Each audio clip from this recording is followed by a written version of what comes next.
Bonjour à toutes et à tous, bonjour tout le monde. Je suis très content de vous retrouver à nouveau sur Philomena TV pour cette deuxième émission en direct, ou du moins enregistrée, mais vous allez la regarder en direct. Alors je suis d'abord merci pour toutes les personnes qui ont visualisé la première émission, puisqu'on est à plus de 1500 vues, ce qui est énorme. Et puis merci également à tous ceux qui se sont abonnés à la chaîne, puisque on a dépassé les 500 abonnés depuis hier. Donc c'est juste génial, donc merci beaucoup. Alors cette nouvelle émission, bien sûr nous allons l'aborder tout de suite. Juste avant, reparler de l'émission précédente avec les commentaires que vous m'avez fait, toutes et tous. Alors il y avait une auditrice qui me demandait qui était Philomène. Alors on va pas faire une émission, en tout cas pas celle-ci, sur Philomène. Je vous invite à aller sur Nurea TV, où j'ai raconté mon histoire de la rencontre de qui était Philomène et comment ça se passe depuis 12 ans maintenant. Voilà, pour le format des émissions qu'on va présenter, ce sera à peu près 30 minutes. On va rester sur ce format-là, c'est pas mal du tout. Bien qu'on m'ait demandé de faire des vidéos de 15 minutes ou d'une heure, voilà, on va rester sur 30 minutes. Ça semble être un format assez intéressant et pas trop pénalisant pour les gens qui veulent la regarder. Voilà, et puis par rapport à vos commentaires, merci pour tous vos gentils commentaires. A priori, ça a touché pas mal de gens. C'est vrai que les enfants et les ressentis extrasensoriels, c'est vraiment d'actualité, et encore plus maintenant. Donc j'espère que ça a pu aider certains, certaines. N'hésitez pas aussi à revenir sur Facebook, me poser des questions éventuellement. Je dis pas que je vais y répondre tout de suite, mais ça peut éventuellement être le cas. Ou sur la chaîne également, s'il y a des questions, j'essaierai d'y répondre par rapport à cette première émission. Et puis la dernière chose, j'ai eu un commentaire de quelqu'un que j'ai rencontré qui s'appelle Seb, et qui me demandait si j'étais sûr que c'était bien Philomène et pas un démon ou une entité ou je ne sais quoi qui me parlait. Donc je ferai sûrement une émission sur toutes ces peurs que les gens ont d'être manipulés par des démons, des choses comme ça, parce que en fait j'ai aucun doute en fait, pour répondre à cette question-là, qui m'a un peu touché en fait, parce que quand on fait le bien aux gens, en fait, c'est pas un démon. Si démon il y avait, qui pourrait faire du bien aux gens, et je verrais pas du tout l'intérêt. Donc il faut vraiment se détendre avec tout ça, et je pense qu'on ferait une émission sur les peurs et tout ce qui peut faire peur aux gens dans l'invisible. En tout cas, aujourd'hui, on va donc commencer notre émission. Cette émission s'appelle Dialogue avec les guides. Le titre de l'émission m'est venu, et le support de l'émission m'est venu parce que vous êtes nombreux et nombreuses à me dire quelle chance vous avez d'avoir Philomène. Alors c'est vrai, merci, j'ai Philomène, j'ai Michael, il y en a d'autres aussi, en permanence je dirais, dans mon environnement, et en permanence dans tout ce que je fais. Et c'est merci, évidemment. Mais il faut entendre que chacun et chacune a des guides autour de soi. On a des guides autour de nous tout le temps. Et on peut s'adresser à eux et ils peuvent nous répondre. Alors, on va distinguer deux phases dans cette émission. La première phase, c'est la question, mais comment s'adresse-t-on à un guide? Comment être sûr voilà, qu'est-ce qu'il faut faire, les bonnes pratiques, comment est-ce que je dois être, est-ce qu'il faut un don particulier, voilà, et donc du visible à l'invisible, comment on va du visible à l'invisible. Et puis la deuxième partie de cette émission, ce sera comment comment les guides font pour aller de l'invisible au visible, c'est-à-dire comment est-ce qu'ils se manifestent, comment ils répondent en fait à nos demandes. Bien sûr, et comme d'habitude, j'ai envie de vous dire que j'ai pas du tout envie que vous croyiez absolument tout ce que je vous dis. Vous avez le droit d'avoir votre propre opinion et de ne pas être d'accord avec ce que je vais vous dire. C'est bien évidemment la loi du libre arbitre, et ce que je vais vous dire n'engage que moi et éventuellement Philomène. Voilà.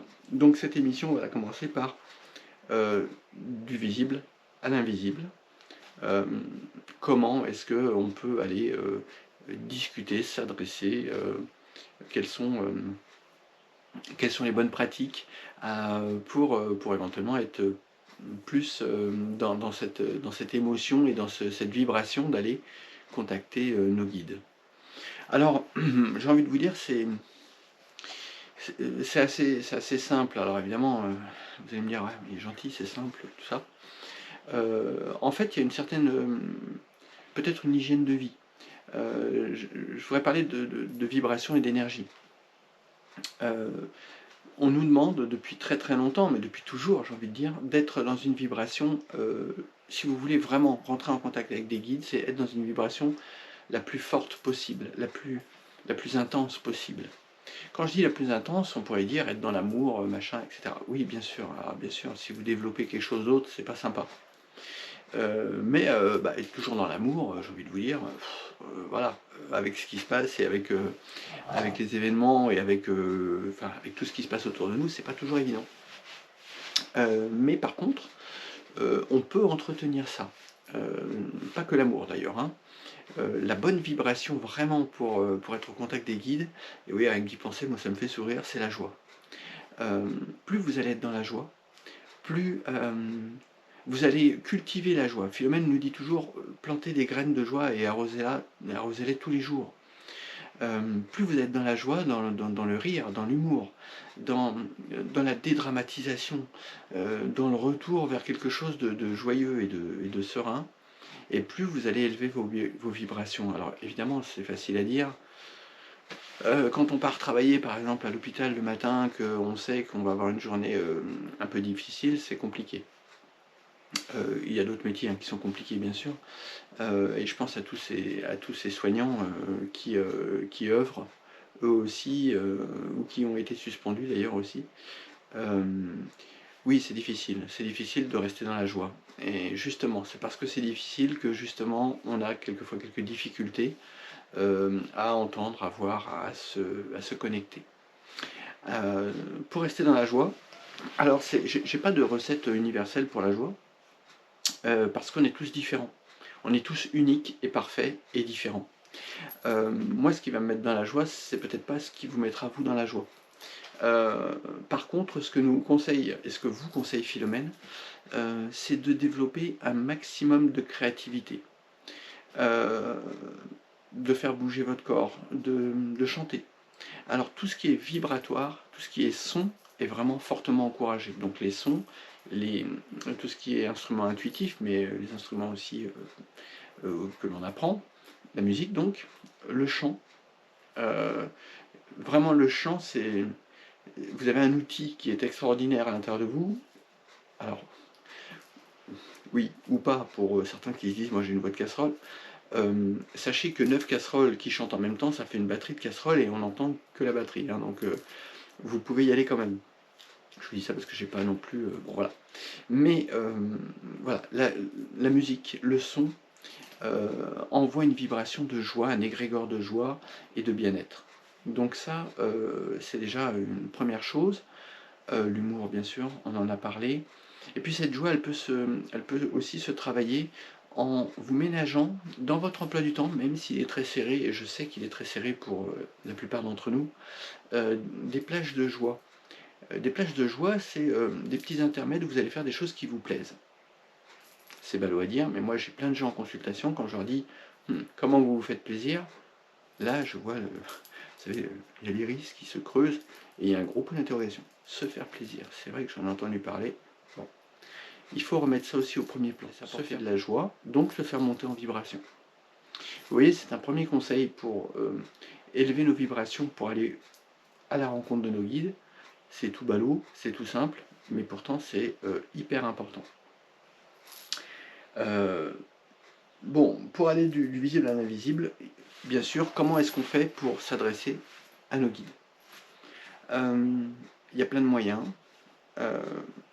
J'ai envie de vous dire, essayez d'éviter tout ce qui est instrument. Tout ce qui est instrument, vous en avez quasiment pas besoin. Le seul instrument dont vous devez vous servir, c'est vous. Donc, clairement, quand vous voulez vous adresser à un guide, vous avez plusieurs moyens de le faire. Vous pouvez le faire à l'oral, à voix haute. Alors, on n'y pense pas souvent, puis souvent on se dit, ah, si quelqu'un m'entend, on prend pour un déjanté, tout ça. Non, ça arrive, moi quand je suis tout seul, je peux parler à voix haute au guide. Alors oui, ça fait un peu schizo, hein, pour ceux qui travaillent dans les soins, mais c'est pas mal. C'est pas mal parce que le verbe en plus vient apporter quelque chose de plus. Il y a une exportation un peu différente de la pensée. Mais la pensée, bien évidemment, est un autre moyen de s'adresser à eux. Le souci, c'est que d'une manière générale, je dis bien d'une manière générale, beaucoup de gens ont beaucoup trop de pensées. Du coup, on n'a pas le temps de concentrer sa pensée sur une demande particulière. On est déjà en train de penser à sa liste de courses, à ce qu'on va faire le lendemain, à aller chercher les enfants, à récupérer ça, à faire ci, à faire là. On a trop de pensées. Donc une des clés également avec la joie, c'est une chose qui est importante de faire. Il est vraiment important de ne rien faire. Là aussi, ça paraît ballot. Ne rien faire, ça veut dire essayer de ne pas penser. De ne pas penser, c'est ce que Philomène appelle la vacuité. C'est un mot qui revient très très très fort dans son discours et qui est dans le livre que je suis en train d'écrire, la vacuité. La vacuité, c'est cette place que vous faites à l'intérieur de votre disque dur pour accueillir de nouveaux fichiers. Et vous le constaterez sûrement, plus les gens on va dire, élèvent leur vibration et donc canalisent des choses, j'aime pas le mot canaliser, mais ça fait rien, on comprend. Entendent des choses, développent des choses avec des guides, avec d'autres dimensions. Plus ils font ça, moins ils ont de mémoire. Et c'est normal. Pourquoi? Parce qu'en fait, le disque, imaginez votre cerveau, c'est comme un disque dur. Donc il y a tout ce qu'on a appris, il y a tout ce qu'on rajoute pour encore en apprendre davantage, des fois qu'on soit pas assez, comment dirais-je, obturé, hein, ce qui ne se dit pas. Et puis, il reste une petite place toujours dans le disque dur, parce que sinon on est obligé de le changer. Le cerveau, on est un peu embêté. Mais cette petite place-là, on va dire que c'est une place qui est disponible, mais pas tout le temps. C'est-à-dire qu'on va y ranger des trucs, puis au bout d'un moment, tac, on remplace par l'autre. Mais en fait, ce qu'il y a, c'est que toute cette grosse partie où on a appris plein de choses, où on a accumulé plein de choses, elle prend énormément de place sur le disque dur. Donc, Philomène nous dit, ne gardez dans le disque dur, sur cette partie qu'on vous a gentiment appris plein de choses, gardez que ce qui est essentiel pour vous. Autrement dit, on ne va pas oublier de marcher, de parler, d'écrire, etc. On va garder ce qui est important pour nous. Mais par contre, tout ce qui ne l'est pas, vraiment pratiquement parlant, faut le virer. Alors, comment on défragmente un disque dur quand on parle du cerveau? C'est en se mélangeant des plages, en ne faisant rien. Parce que ça se vide tout seul, en fait, au bout d'un moment. Alors, comment on fait ça? Pour cette vacuité, la méditation, c'est quand même drôlement bien. Alors après, méditation, on en a déjà parlé, j'en ai déjà parlé sur Nurea notamment. Il y a beaucoup de méditations qui existent, hein, des méditations actives, des méditations enregistrées, des méditations guidées. Là aussi, chacun est libre de faire comme il veut. On aurait tendance à dire qu'une méditation guidée n'est pas forcément des meilleures parce qu'elle induit des mots qui sont donc interprétables, qui passent par le filtre du cerveau. Donc voilà. Philomène, elle va plutôt vous dire mettez de la musique où il n'y a pas de parole. Et puis faites de la méditation contemplative. Vous mettez de la musique et vous regardez là, par exemple, quand je regarde là, alors des fois je vois Philomène, mais là j'ai surtout la vue sur ma fenêtre et je vois une étendue d'herbe, voilà, le ciel. Vous prenez un point ou plusieurs points et vous contemplez. C'est ce qu'on appelle de la méditation contemplative. En respirant, mais vous n'êtes pas obligé de vous caler sur votre respiration, parce que sinon ça peut devenir parfois un problème pour les gens. Quand on leur dit concentrez-vous sur votre respiration, ils s'aperçoivent qu'ils respirent, et là du coup ça les angoisse, ça peut les angoisser. Non, respirez normalement, vous regardez, vous regardez le ciel, vous regardez l'herbe, la mer, ce que vous avez, et surtout le but ça va être de penser à rien. Donc de penser à rien, c'est essayer de bloquer le regard, et par petites touches, ne pensez à rien. Vous pouvez le faire sur 1 ou 2 secondes comme là, c'est-à-dire vous visualisez un écran blanc et c'est tout. Au début, vous allez le faire 3, 5, 10 secondes. Puis à la fin, vous allez faire 1 minute, puis 2 minutes. Puis ça va devenir un réflexe. À chaque fois que vous pourrez, vous ferez cette vacuité. Cette vacuité, elle enlève tout ce qu'il y a sur le disque dur, elle défragmente le disque dur en gros, et elle va vous permettre justement de pouvoir accueillir du nouveau. Mais pas du nouveau comme avant, c'est-à-dire pas des choses où on va vous bourrer le crâne en vous disant faut faire ci, faut faire là, faut apprendre. Non. Elle va vous libérer de la place pour ce qui va arriver, vous ne savez pas encore d'où, pas encore comment, mais ça va venir tout seul, sans que vous fassiez rien. Il faut juste pour ça qu'il y ait de la place sur le disque dur. C'est un peu comme si vous achetez une clé USB, et puis en fait, vous mettez ça dans votre ordinateur et vous attendez. Ils vont mettre ce qu'il faut dedans. Voilà, donc ça c'est une des bonnes méthodes pour s'adresser à un guide, c'est d'abord de faire de la place, d'être dans la joie. On peut leur demander des choses par la pensée, à voix haute, ils entendent, c'est la même manière que pour les défunts. Les défunts vous entendent de la même manière que vous parliez à voix haute ou dans votre tête. On a eu déjà pas mal d'expériences avec des patients à moi, où les gens se posaient des questions dans leur tête qu'ils voulaient poser à leurs défunts, et les défunts me répondaient avant même qu'ils aient prononcé à l'oral la question. Donc là, on en a vraiment, moi, en ce qui me concerne, j'en ai vraiment eu la preuve plus d'une fois. Et puis c'est ce que nous dit Philomène, quand vous pensez, on entend. Alors le problème de tout ça, c'est que quand vous posez une question à un humain, vous discutez avec quelqu'un, vous posez une question, qu'est-ce que vous faites? Vous attendez sa réponse. Oui, sauf que là, on ne parle pas à un humain. Donc la réponse, elle va arriver d'une manière différente. Et il ne va pas y avoir d'interaction. Alors moi, j'ai cette extrême chance de pouvoir l'avoir, cette interaction. Et avec je dirais, l'habitude, vous l'aurez. Mais au début, on n'a pas forcément cette interaction. Donc du coup, on pose notre question et on se dit, ah putain, j'ai pas de réponse, comment je fais? Le meilleur moyen à ce moment-là, c'est d'oublier qu'on a posé la question.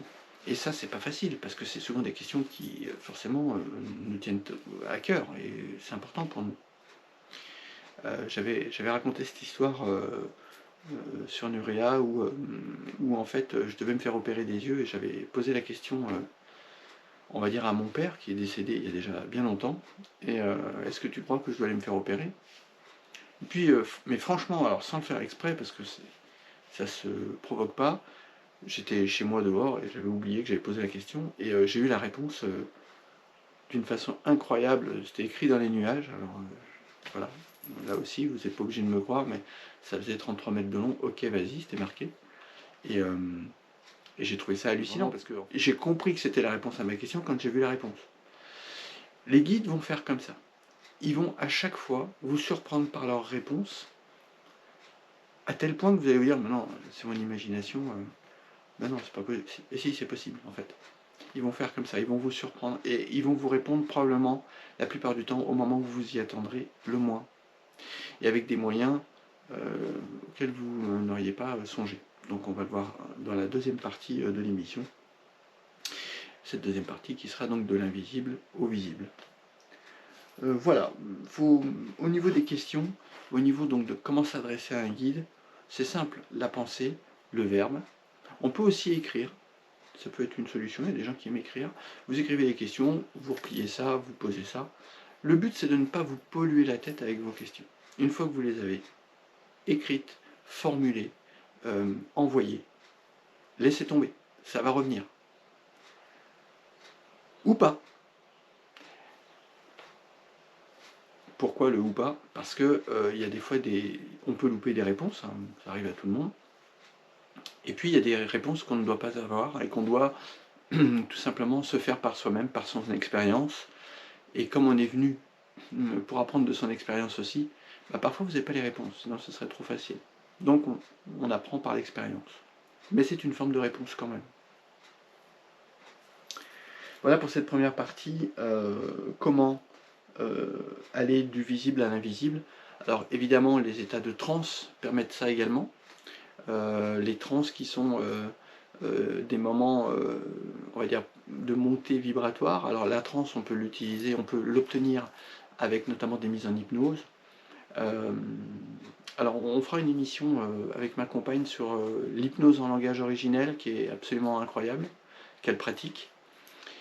Cette hypnose donc, qui vous permet de monter aussi en vibration. Donc il y a l'hypnose et donc la transe hypnotique, mais vous avez des transes aussi, notamment la transe chamanique, qui est très très puissante également, que l'on commence aussi, que je commence aussi à pratiquer parce qu'il y a de la formation en ce moment de Philomène. On en reparlera aussi plus tard du chamanisme dans une autre émission. Voilà, donc un peu tous les moyens qui vous permettent d'aller au contact d'eux. Maintenant, on va parler des moyens qu'ils utilisent donc pour nous répondre. Alors, vous avez posé votre question, vous n'avez pas lancé ça dans l'univers. Pour peu que vous n'y pensiez pas tous les jours à chaque instant, parce que ce qui se passe, c'est que, et j'en ai déjà, j'ai souvent cité cette citation, mais je l'aime beaucoup, Coluche disait Dieu, c'est comme le sucre dans le café, plus tu le cherches, moins tu le trouves. C'est exactement la même chose. Si vous êtes toujours en train de vous poser cette question, vous dire ah, il faut que j'ai la réponse, il faut que j'ai la réponse, vous êtes en train de bloquer les choses. Et c'est pas sympa. Donc du coup, comme vous bloquez les choses, vous ne pouvez pas avoir la réponse parce qu'elle est trop importante. Et en tout cas, elle vient bloquer ce fameux chemin, cette vacuité, elle vient prendre toute la vacuité que vous aviez faite pour avoir la réponse. Le fait de vous la reposer tout le temps, ça vient prendre la place. Donc c'est pas si évident que ça, mais il ne faut plus y penser. Si vous n'y pensez plus, voici les moyens que vous pouvez avoir, les guides pour vous répondre. Alors ils sont divers et variés. Plus vous allez avoir du mental, donc une difficulté à faire cette vacuité, plus ils vont passer par les états modifiés de conscience profonds, les rêves notamment. Souvent on fait des rêves très importants, et ceux dont vous allez vous rappeler, vous dites, ah tiens j'ai eu ça, ouais, ça peut être une réponse, ça peut être aussi un contact avec un défunt. Ça c'est pour ceux qui ont vraiment beaucoup de mental, et souvent les gens qui ont beaucoup de mental font beaucoup de rêves qui leur parlent. Parce que, tout simplement parce que quand ils sont en éveil, ils ont trop de pensées, donc on ne peut pas atteindre. Une autre façon de répondre, d'autres façons de répondre, c'est des synchronicités. Les synchronicités, c'est par exemple, alors je pense à une amie qui se demandait où elle devait aller en vacances, et 3 jours de suite, elle a vu des flyers pour aller à tel endroit, et en fin de compte, c'était un des 2 ou 3 endroits dans lesquels elle voulait aller, et elle s'est dit, tiens, j'ai eu mes 2-3 fois cette destination-là, je vais aller là, par exemple. Ça peut être vraiment une réponse. Il n'y a pas de hasard. Le hasard, c'est le nom qu'emprunte Dieu pour voyager incognito, disait Einstein. Il a raison. Il n'y a pas de hasard. Donc les synchronicités. Un livre qui tombe, un mot. Vous ouvrez la radio, vous avez une phrase. Tiens, c'est marrant, ça vous aurait pu répondre à la question que j'ai posée. Non, c'est pas possible. Si, c'est possible. Ils sont hyper doués pour vous répondre avec les moyens les plus détournés possibles. Encore faut-il faire confiance. Parce que, ça on n'en parle pas assez, autant la vacuité est importante pour accueillir la réponse, autant la foi l'est tout autant. Si vous ne croyez pas que vous aurez de réponse, vous n'en aurez pas. Tout simplement parce que vous avez mis un filtre là qui dit non, j'aurai pas de réponse. Donc cette foi dans la réponse, c'est important. Un autre levier, un autre moyen, hormis les synchronicités, c'est tout ce qui vous environne, et notamment les animaux. Les animaux sont de grands messagers. Je l'ai déjà dit, les oiseaux, les plumes d'oiseaux. Alors vous allez me dire, il est gentil, comment relier l'un à l'autre? Alors oui, c'est pas évident, mais soyez attentifs à tout ce qui vient vous interroger, mais de façon soudaine. Genre un oiseau qui vous regarde, il vous fait des signes. Moi j'ai ça au cabinet, c'est un guide Ménat. Et je vous assure que c'est hallucinant, quoi. J'ai les patients en face de moi. Quand il vient se poser sur le toit en face, je le vois de ma fenêtre. Je lui pose une question, alors bien souvent il me répond comme ça, et si dans les 10 secondes il a décollé, c'est que la réponse à la question, c'est oui. Voilà, vous pouvez aussi tout à fait engager un processus de réponse avec vos guides. Par exemple, j'ai une de mes patientes qui m'a appris ça, je trouve ça génial. Elle repartait de ma séance et elle me dit, bon, Laurent, je vais écouter ce qu'il m'a dit. Et alors elle s'est inventé un protocole. Elle s'est dit, voilà, pour rentrer de chez moi à Chalon, il y a en gros 40 minutes. Si je dois faire ça dans ma vie, il faut que je croise une dodoche verte sur le chemin. Alors une dodoche verte, par les temps qui courent, c'est quand même pas fréquent. Et elle m'a appelé, elle m'a dit, j'ai croisé ma dodoche verte, donc j'ai fait ce que je devais faire. Voilà, euh, on peut aussi tout à fait demander un signe très précis. Voilà, ça peut être une solution. Les oiseaux, les plumes d'oiseaux. Quand vous avez une question et que vous trouvez d'un seul coup plein de plumes d'oiseaux, c'est souvent un encouragement.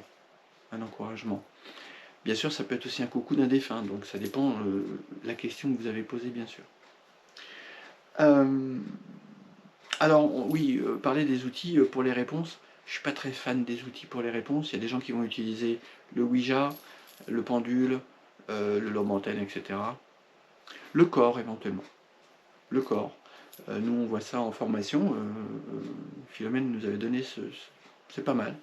Vous posez une question, et si c'est oui, vous partez en avant. Mais vraiment en étant neutre. C'est cette neutralité qui est compliquée du coup. Et si vous partez en arrière, c'est non. C'est la même façon euh, dont nous répondent les arbres, par exemple, pour nous dire si on peut se recharger ou pas leur énergie. Oui, en avant, non, en arrière. En respirant bien et en s'ancrant, mais en n'influençant pas. Vraiment le meilleur pendule qu'on puisse avoir, c'est nous. Donc les outils, pas trop, le Ouija encore moins, qui est plutôt utilisé d'ailleurs pour aller contacter des défunts. Je rappelle qu'on ne contacte jamais un défunt, c'est lui qui vient. Donc on peut émettre le souhait de lui parler, en médiumnité c'est comme ça qu'on fait, et le jour de la séance, il est là ou il n'est pas là, mais c'est pas nous qui allons le chercher. Ah, ça c'est important, la réponse, il faut la laisser venir, comme pour les guides, les défunts c'est pareil. Toujours la joie et plus ce sera efficace. Ne pas oublier que les guides, quand ils nous répondent, vont nous répondre avec tous les sens possibles. Les odeurs, les bruits, les sons, les images. Vraiment, des idées soudaines qui apparaissent dans votre tête. Ne croyez pas que vous êtes tout le temps en train de tout fabriquer. Des fois, on vous envoie. Et ce que dit Philomène, c'est que l'imagination, c'est souvent de la guidance sans qu'on le sache. Voilà. Oui, une autre chose aussi, quand le guide se rapproche, très souvent, on peut avoir l'impression que le cœur tape plus fort. Ça peut être un signe aussi de réponse de guide par rapport à une question à un moment donné. Voilà, voilà.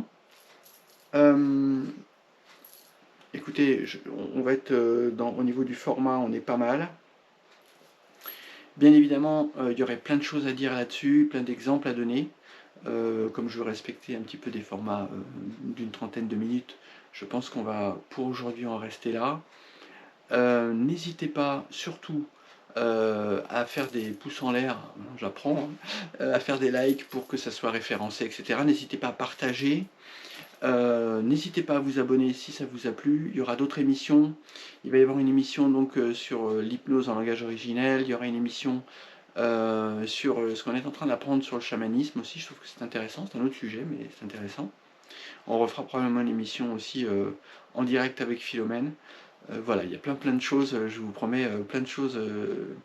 On va essayer de se tenir à une émission par mois. Je vais essayer de faire mieux, mais voilà, c'est mon emploi du temps qui va décider également. En tout cas, je suis ravi. N'hésitez pas à vous abonner aussi. C'est un grand plaisir de vous voir vous abonner et de pouvoir partager avec vous. En attendant, je vais vous souhaiter une belle journée. On vous envoie plein de bonnes choses. Restez dans la joie par les temps qui courent, c'est vraiment important. Ne vous laissez pas envahir par tout ce qu'on veut, parce que malgré tout, pour ce contact avec les guides eux, ils sont open. Hein. Par contre, toute cette force contraire qui voudrait pas qu'on aille se canaliser ça, parce que vous comprenez qu'il vaut mieux rester dans la 3D et gentiment avancer comme des agneaux, forcément ils se défendent. Donc on nous pollue le cerveau avec tout un tas de choses. Effectivement, il se passe des choses graves en ce moment, mais c'est pas un hasard non plus. Voilà, ne soyez pas dans la peur. Et surtout, faites confiance, ayez la foi. On reste là près de vous. N'hésitez pas à nous poser toutes les questions qui vous sembleraient judicieuses. N'hésitez pas non plus à me mettre vos commentaires. Je ne peux pas répondre à tout le monde, mais je les lis. Et puis, Philomène et moi, on vous envoie plein de bisous. On vous dit à très bientôt. À bientôt. Ciao, ciao.